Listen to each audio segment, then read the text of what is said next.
Hello everyone. आप सभी अपने बोर्ड एग्जाम्स की पढ़ाई में व्यस्त होंगे, लेकिन आपको ये पता होना चाहिए बोर्ड्स के अलावा अब आपको एंट्रेंस एग्जाम की प्रिपरेशन और करनी होती है, क्योंकि एंट्रेंस एग्जाम के बेसिस पे ही आपको किसी भी कॉलेज या यूनिवर्सिटी में एडमिशन मिलता है। अब सीयूईटी की बात अगर हम करें, जो सबसे बड़ा एंट्रेंस एग्जाम हो रहा है, उसमें काफ़ी सारे चेंजेस देखने को मिल रहे हैं। जब ये एग्जाम 2022 में शुरू हुआ था तो काफ़ी सारे टेक्निकल ग्लिचेस थे, और लास्ट ईयर की अगर हम बात करें 2023 की, तो ये ग्लिचेस काफ़ी हद तक कम हो गए। फिर भी कुछ टेक्निकल इश्यूज आए और उसके चलते एकदम ट्रांसपेरेंट एग्जाम नहीं हो पाया। अब जो कंडक्टिंग बॉडी है यूजीसी है, वो बार बार चेंजेस करती रहती है ताकि एग्जाम जो है वो सभी तरीकों से अच्छा हो, सभी सेम लेवल पे हो पाए। तो उसके चलते अभी तक ऑफिशियल कोई नोटिफिकेशन नहीं आया है, लेकिन न्यूज़पेपर में कुछ चेंजेस देखने को मिले हैं। उन्होंने बताया है कि ये चेंजेस तो एटलीस्ट होने वाले हैं, और इसके अलावा और कुछ चेंजेस होते हैं तो ऑफिशियल नोटिफिकेशन में डिक्लेयर कर दिया जाएगा। तो एक बार नजर डालते हैं अभी तक क्या चेंजेस हैं जो श्योर हो चुके हैं न्यूज़पेपर के रिपोर्ट के मुताबिक, जो सीयूईटी 2024 में होने वाले हैं। तो सबसे पहले अगर हम बात करें कि मोड ऑफ एग्जामिनेशन कौन सा रहेगा। जब 2022 में एंट्रेंस एग्जाम शुरू हुआ था तो ऑब्वियसली कंप्यूटर बेस्ड एग्जाम था। उसके बाद जब लास्ट ईयर हुआ तो भी कंप्यूटर बेस्ड ही था, लेकिन कंप्यूटर बेस्ड एग्जाम के दो इश्यूज हैं।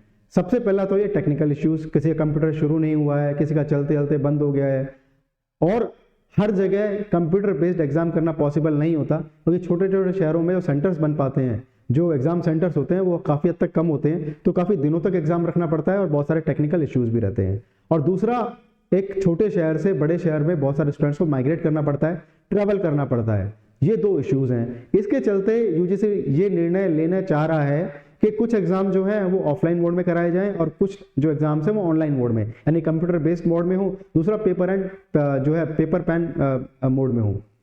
अब जो ऑफलाइन एग्जाम होता है, जो आपका जो पेपर बेस्ड एग्जाम होता है, उसका सबसे बड़ा इश्यू ये होता है कि उसमें पेपर लीक होने के चांसेस सबसे ज़्यादा होते हैं। पेपर लीक ना हो, इसी की वजह से जो है एग्जाम कंप्यूटर बेस्ड कराया जाता है। कोई सा भी आप एग्जाम ले लें, चाहे वो बैंकिंग का हो, एसएससी का हो, या और भी कोई कैट का हो, कोई भी एग्जाम जब से सीबीटी मोड में गया है, कंप्यूटर बेस्ड टेस्ट में होता है, उसका कभी भी कोई भी पेपर आउट नहीं हुआ है, हो भी नहीं सकता है, क्योंकि काफी सारे पेपर्स होते हैं। क्या पेपर होगा ये जानना बहुत बहुत बहुत मुश्किल है। लेकिन पेपर बेस्ड जब एग्जाम होता है तो उसमें एग्जाम लीक होने के चांसेस, पेपर लीक होने के चांसेस बहुत ज़्यादा रहते हैं। इसके चलते जो है सभी लोग कंप्यूटर बेस्ड टेस्ट की तरफ मूव करते हैं। लेकिन कंप्यूटर बेस्ड टेस्ट के अपने अपने इश्यूज हैं, टेक्निकल इश्यूज हैं, हर जगह कराना पॉसिबल नहीं है, छोटे छोटे शहरों में कराना पॉसिबल नहीं है, हर कोई स्कूल या कॉलेज में कराना पॉसिबल नहीं है। जबकि जब हम पेपर पेन बेस्ड की बात करते हैं तो उसे आप किसी भी स्कूल या कॉलेज में कंडक्ट करा सकते हैं और मास लेवल पे कराया जा सकता है। अब जो इशू की हम बात कर रहे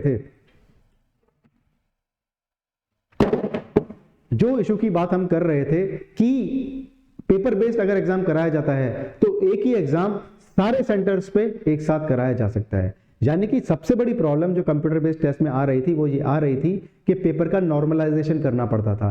एक ही सब्जेक्ट का पेपर 10 दिन हो रहा है, 2 शिफ्ट में हो रहा है, तो 20 से 25 पेपर बनाने पड़ते थे, और वो पेपर के नॉर्मलाइजेशन में किसी के मार्क्स बहुत बहुत बहुत कम हो रहे थे, तो फेयर जो है वो चांसेस नहीं हो रहा था।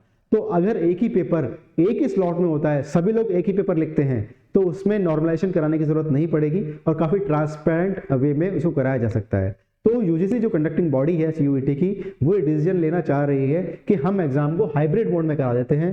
जो लोग एग्जाम, बहुत सारे लोग एग्जाम देते हैं, जैसे अगर हम लैंग्वेज की बात करें तो लैंग्वेज अगर हम इंग्लिश या हिंदी की बात करें तो बहुत सारे लोग एग्जाम देते हैं, तो अगर इसको हम ऑफलाइन मोड में कंडक्ट कराते हैं तो उससे एक ही पेपर जो है वो पूरे इंडिया में कराया जा सकेगा और उसमें नॉर्मलाइजेशन की जरूरत नहीं पड़ेगी और एक ही बार में पेपर हो जाएगा, बार बार स्लॉट में नहीं कराना पड़ेगा। और जो कम स्टूडेंट एग्जाम देते हैं, जो डोमेन के एग्जाम्स हो सकते हैं, वो हम अपने कंप्यूटर बेस्ड में करा सकते हैं।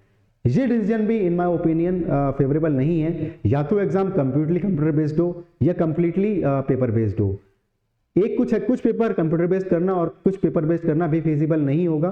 तो मेरा सजेशन ये है, अगर हम सारे एग्जाम्स को पेपर बेस्ड करा सकें तो ये और भी अच्छा होगा। हालांकि अभी तक कोई ऑफिशियल नोटिफिकेशन नहीं आया है, लेट्स वेट एंड वॉच क्या इसका प्रोसीजर रहता है, और जो भी होगा डेफिनेटली स्टूडेंट के बेनिफिट के लिए ही होगा।